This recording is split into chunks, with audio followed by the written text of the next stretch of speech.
Let me ask you this question. In drill after drill, not just this one, Texas, Utah, and other areas are listed as hostile. I don't think that there was a mistake there. I think they're testing the military as well to see if they get it. What do you think that was about?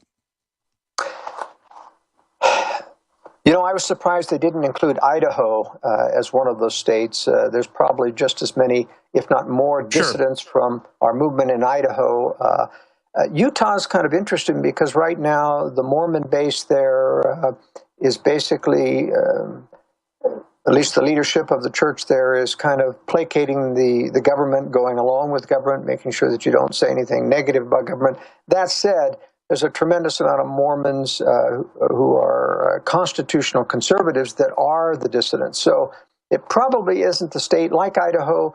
You know, Utah and Idaho, in my book, Strategic Relocation, are the two top-rated states. They are the most conservative states. They have a great deal of places that are safe places in those states. But both of those conservative states, like every other state in the union, are tending to be more liberal over time. The governors, that is, you know, the governors of Idaho and Utah both are trying to placate the establishment.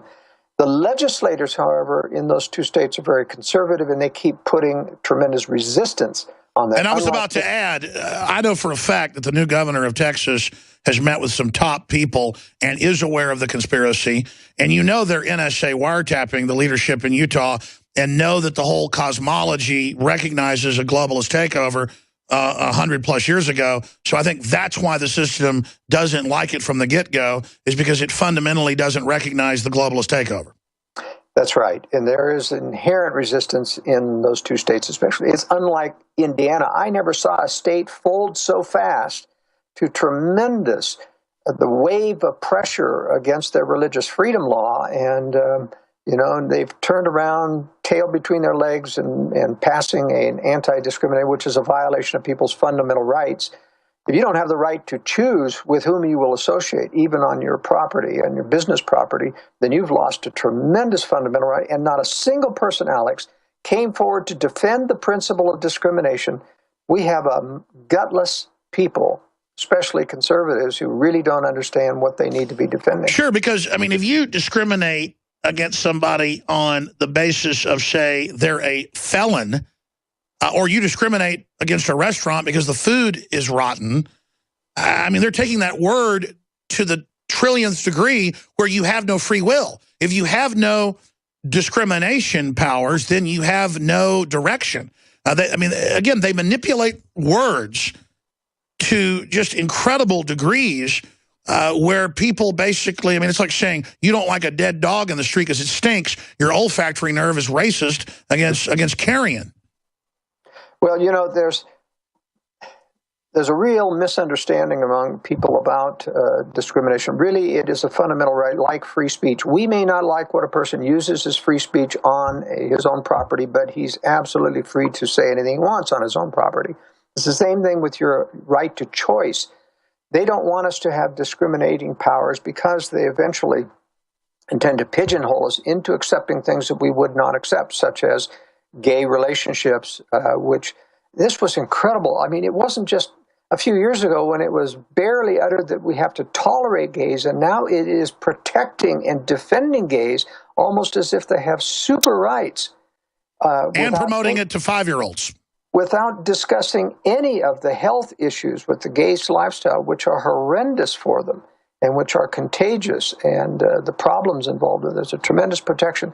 But as a legal matter, it's essential to understand that anti-discrimination laws are what I call an unlimited extension of lawmaking power. In other words, once you allow government to enter in to what they will determine you can use to discriminate and what you can't, it's literally unlimited. They can keep adding to the choices. It started with race. And I, in 1984, was in Washington, D.C. when they passed the Civil Rights Deal, and I said on national television, said this is a violation of people's fundamental rights to discriminate for whatever reason. And they said, well, how can that be a fundamental right? And when I went through the same arguments and I prophesied, I said, eventually they're going to increase this to women, to gays, to other things, and we're living through that day today. I remember seeing an article yesterday, right before I went into surgery. Praise God, it was a successful hernia surgery. The doctor did a great job. And it was, they're going to bring the article in, it was a major university said, there it is, university requires students to apply for free speech permits. Content of student handouts also must be reviewed and approved by school officials, even down to speech. Kit Daniels, if you scroll down, I'll give folks the university. California Polytechnic State University, Pomona, is now requiring students who engage in free speech activities on campus to apply for a permit issued weekdays between 8 a.m. But it isn't just a permit for where they want to give a speech with a megaphone or something. So that's how it started. That's why I was against it at UT 20 years ago. Now they're saying that you have to get pre-approved for what you even utter. I mean, this is hardcore totalitarianism, and they call it liberal. Liberals, Thomas Jefferson is saying religious freedom, government can't be involved. I mean, they invert separation of church and state, saying Congress shall make no law restricting the establishment of religion or prohibiting the free exercise thereof. That says the government can't get involved. And so the church can do whatever it wants, not the other way around. I mean, but that wasn't even for the First Amendment. In Europe, the church had sanctuary, where if you could get into the church and they would hear your case, then there was no jurisdiction within those walls, and they just invert reality. Joel Skousen? That's right, and it's very, very important to understand that the free markets operate on judgment, and these are restrictions on judgment. Restrictions on free speech, restrictions on discriminatory judgments are restrictions on, as you say, the exercise of free will and the ability to disseminate objections to the government position. And that's why I think even in the military, we do have civilian control of the military, but we ought never to say that the military cannot publicly disagree with and lobby the American public against the politicians' decisions in the military field. And because we have put a clamp on them, they are no longer able to protest, and that's why we get so many frustrated military people that leave, because they're simply muzzled. Renowned author and expert Joel Skousen breaks down the globalist plan to shut down America and stage a new world war. In one day, America will go from day to night. And if you haven't prepared in advance, there's not enough time to prepare in 24 hours, even if you saw it that early. Coming to the Infowars in November is our new documentary film presentation. Strategic relocation is a systematic way to think strategically in the future about how do I safeguard. Joel Skousen, Strategic Relocation.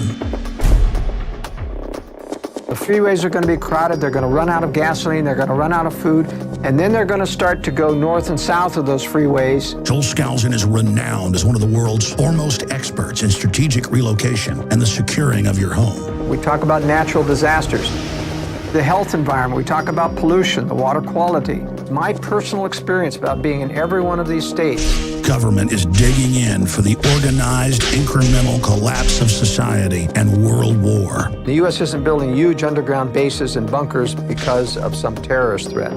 They know that a massive nuclear attack is coming.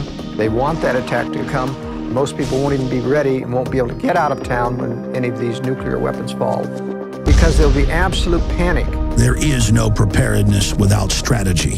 What I tell people is that you do have time. Prepare wisely in advance. This Christmas, give the gift of